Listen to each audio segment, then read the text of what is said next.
Hi, this is BrownieDev, and I made Hogwarts Legacy unlocking system in Unity.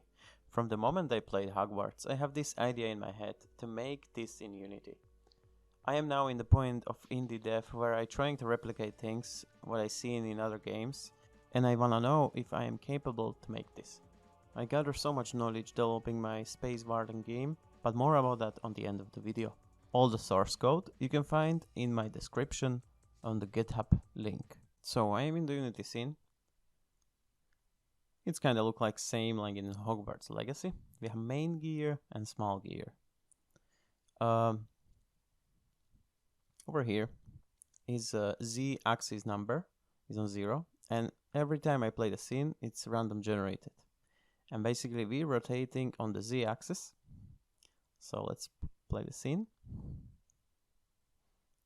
And the axis number, random number, was generated 129. We are on the 0 right now.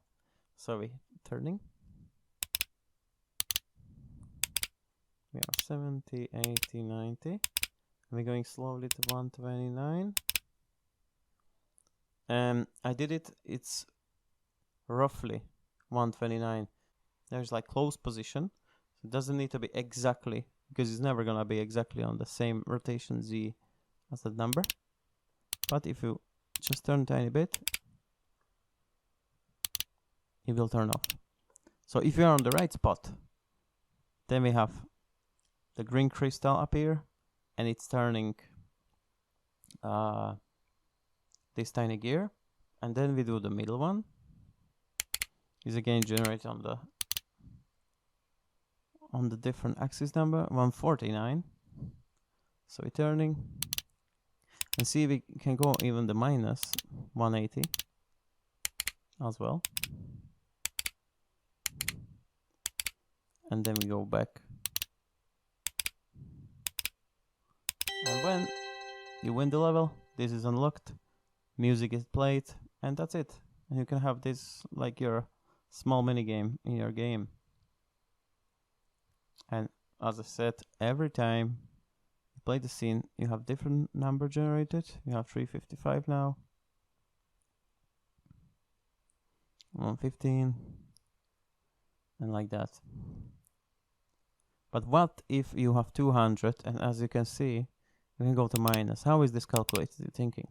So if you go all the way to the left, you go to 180, and then you're going past 180 to minus number.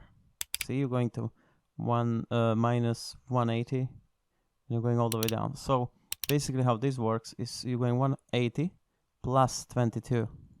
So this should be minus 158. So it's 22 is to 0 basically. So you have 202. You can change this if you don't want it, but your player doesn't see in this. Your player just turning the wheels, and when this change the color, he knows he doing something right. And then you turn the another one with Q and E axis, and there we go, lock and locked. So have a look in the source code. So you have moving gears and move small gear. Basically I did 2 scripts you could do in one. The first script is only difference between 2 scripts is only the inputs. On the main gear you have A and D, and on the small gear you have Q and A. So let's focus on this one. So we have floats, you have move speed, how fast you gonna rotate your gear. You can change whatever number you like. Then you need to put a crystal, which crystal is a green one, will be activated if you are on the right position, and the gear crystal, which will be rotating automatically, which have a script rotate gear. And that basically means if it's activated, this game object, it will start rotating automatically. Yeah, I did a small comment over here. So that's all the things you see in here. This is the close position. So if you're turning with your gear, see this z-axis, they're not accurate, like they're not exactly 27. So, and this number is accurate. This is is this float, but it's not 0.55 or whatever. So you can be on 27.85, and if here you have 29, or sorry, 28, it will still be the good number, or you will still be the game object will be activated. So this close position has to be done in this.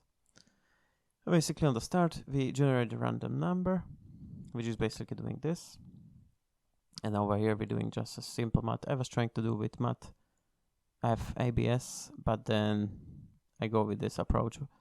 Bit complicated, but here we basically have the close position. That's one float, what I was telling you about, and this is if we are on the position. This is just a simple bool, which is checking. This check position will not go on and on, but it's go only once, and then it's active, and the bool is true. And if you move, then it stop being activated, and the bool will be false. So this is that. Then we rotate them gears if you are on the right position, and then if you both gears are on the right position, so you just, this is unlock check script, this is this part. There I have unlock check script. It's just a couple of game objects basically.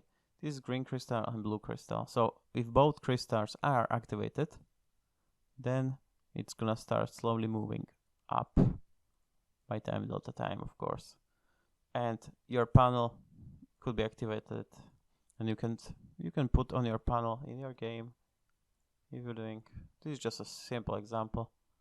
This panel will be enabled, and you can put like you unlock the lock or whatever like, and then this will stop. You cannot move anymore. This will basically turn off the scripts for moving the gears because you unlock the lock, and the last one is just playing the sound. And sound script I have over here is just a pitch modifier, so every time you turn the keys, or turn the gear, sorry, turn the gears on ADQE, there are just a small sound of turning is playing, so you can have a sound when the gear is turning. Just audio is over here, and that's it. And the play sound script is over here attached on it, on the main gear. You don't need to have audio source on both of them.